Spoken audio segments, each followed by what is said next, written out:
सभी को राधे राधे, जय श्रीमन नारायण, हरे कृष्णा। कैसे हैं आप लोग? आशा करती हूँ कि भगवान हरे की कृपा आप सभी पर बनी रहे, आप सभी स्वस्थ हो, अच्छे हो। इसी कामना के साथ आज हम सुनेंगे अमावस के दिन सुनी जाने वाली पितरों की कहानी। तो आइए मन में भगवान हरि का ध्यान करते हुए और कथा को सुनते हैं। शिव पुराण के अष्टम स्कंद में कोटि रुद्र संहिता से यह कथा ली गई है। एक बार की बात है, गौतम महर्षि ने ब्रह्मा जी की 10,000 वर्ष तक तपस्या की। इसके फलस्वरूप उन्हें अनेक सिद्धियां प्राप्त हुई। जिस क्षेत्र में गौतम ऋषि निवास करते थे वहाँ उस समय पानी की अकाल हुआ पड़ा था। गौतम ऋषि ने वरुण देव की तपस्या की। वरुण देव ने 6 महीने में प्रकट होकर उन्हें वरदान दिया। गौतम महर्षि ने कहा, हमारे क्षेत्र में जल की वर्षा हो जाए, इससे यहाँ का अकाल समाप्त हो जाएगा। वरुण देव ने कहा, यह मेरे बस की बात नहीं है, इसके लिए तुम्हें भगवान शंकर के पास जाना होगा, वही तुम्हें वरदान दे सकते हैं और एक गड्ढा भर सकते हैं जो हमेशा भरा रहेगा। इससे आप अपने सभी कार्य, देव, पितृ और अन्य उगाना पुण्य कर सकोगे। वरुण देव की कृपा से गौतम ऋषि के आश्रम के पास एक गड्ढा पानी से भर गया। अब वहाँ और भी ऋषि पत्नियाँ पानी भरने के लिए आने लगी। एक बार गौतम ऋषि के शिष्य भी पानी भर रहे थे। उन ऋषि पत्नियों ने शिष्य को डांटकर भगा दिया। ऋषि पत्नी ऐसा ही करती रहीं। पहले अपने आप पानी भरती और फिर गौतम ऋषि के शिष्यों को डांट के वहाँ से भगा देती। अब गौतम ऋषि की पत्नी अहिल्या पानी भरने लगी। अन्य ऋषि पत्नियों ने अपने पतियों को जाकर झूठ मूठ अहिल्या जी की शिकायत कर दी कि यह हमें इस गड्ढे से पानी नहीं भरने देती, इनको अपने गड्ढे का अहंकार है। सब ऋषियों ने गौतम ऋषि से बदला लेने की सोची। उन्होंने मिलकर एक यज्ञ किया जो काफ़ी दिनों तक चलता रहा। यज्ञ में से यज्ञ देवता प्रकट हुए और वरदान मांगने के लिए कहा। उन ऋषियों ने कहा, हम गौतम ऋषि से बदला लेना चाहते हैं, कुछ ऐसा करिए कि गौतम ऋषि का अनिष्ट हो जाए और वह यह जगह छोड़ने पर मजबूर हो जाए। यज्ञ देवता ने उन ऋषियों को बहुत समझाने की। गौतम ऋषि बहुत ही बड़े तपस्वी हैं, उनके साथ ऐसा नहीं करना चाहिए, परंतु ऋषि नहीं माने। उन्होंने यज्ञ देवता से कहा, आपको हमें यह वरदान तो देना ही पड़ेगा।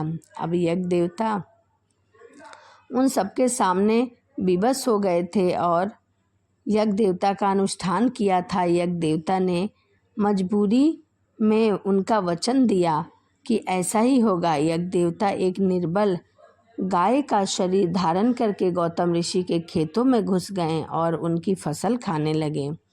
गौतम ऋषि ने पतले तिनके समान डंडे से गाय को जैसे ही खेतों से खदेड़ा, गाय वहीं मर गई। अब सारे ऋषियों ने महर्षि गौतम पर गौ हत्या का आरोप लगा दिया और कहा कि तुमने गौ हत्या की है, इसीलिए हम सब तुम्हारा बहिष्कार करते हैं। गौतम ऋषि और उनकी पत्नी ने भी ऋषियों से बहुत माफ़ी मांगी, परंतु सभी ऋषियों ने उनका बहिष्कार कर दिया।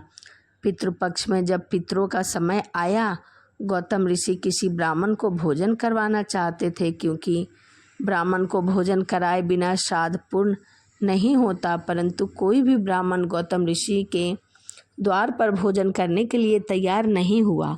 इससे गौतम ऋषि और उनकी पत्नी अहिल्या को बहुत दुख हुआ।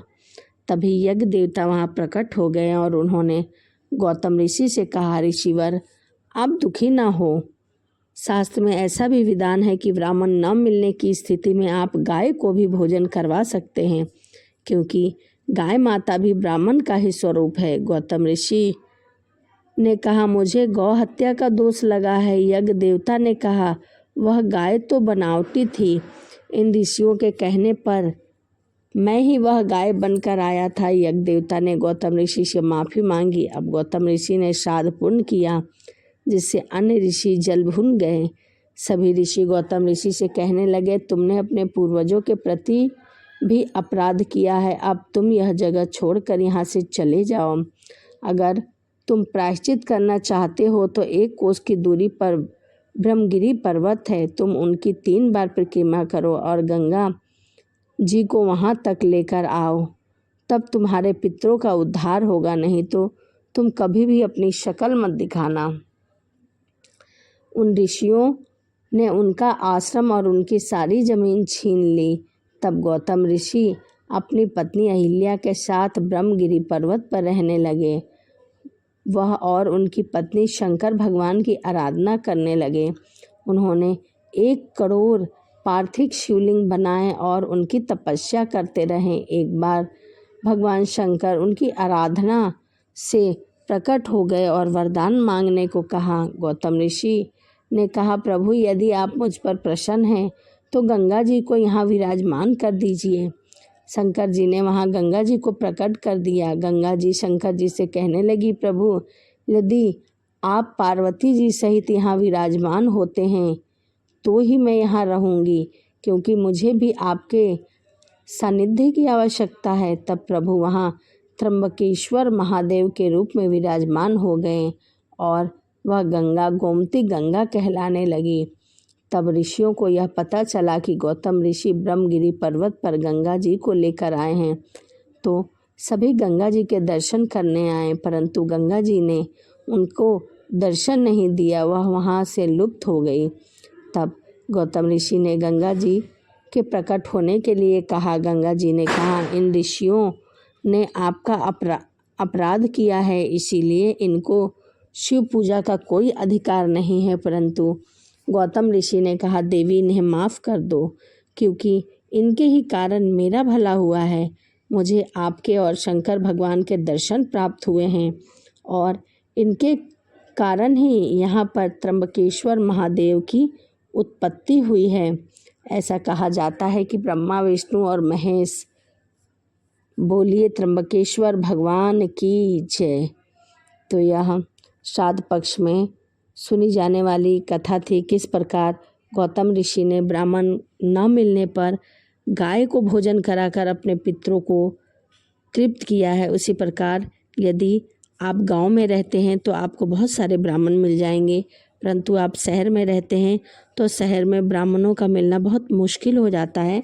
तो आप गाय को भी रोटी खिला सकते हैं, गाय को रोटी खिला सकते हैं, पूरी खिला सकते हैं, जो भी आपके पूर्वज को पसंद है वह बना के गाय को खिला सकते हैं।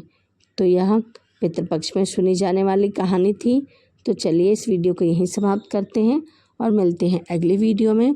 राधे राधे, जय श्रीमन नारायण, हरे कृष्णा।